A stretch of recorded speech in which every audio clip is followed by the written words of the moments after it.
Hello साथीहरू, welcome to Somaiya blog. आज चाहिँ म मेरो छोरीलाई चाहिँ अनदीको चामलको खाना बनाउन रेडी गर्दैछु।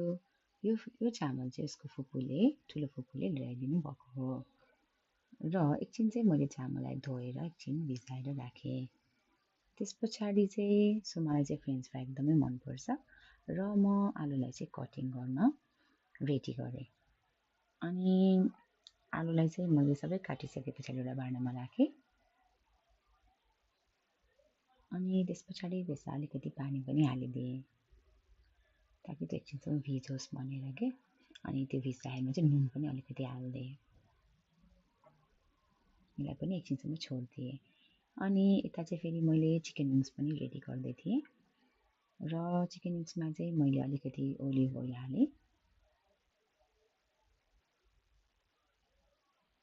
अनि बार्बिक्यू सस पनि हालिदिएँ। अब अरू चिजहरू चाहिँ हाल्नु भएन किनभने पिरो हुन्छ होइन। जस्तो गार्लिकहरू हाल्यो भने चाहिँ पिरो हुन्छ नि त सुमालाई।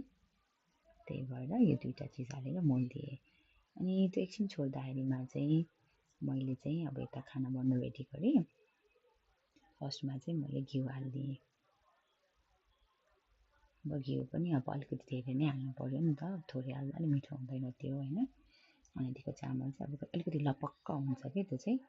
अनि त्यही भएर चाहिँ त्यसमा अब घिउ हालेँ, मेथी हाल्दै चामल पनि हालिदिएँ मैले है। अनि चामल हालिदिइसके पछाडि चाहिँ मैले त्यसमा ब्राउन सुगर पनि हालिदिएँ। अब सुगर चाहिँ अलिकति हेल्दी हो ब्राउन सुगर चाहिँ, त्यही भएर मैले त्यो हालिदिएँ।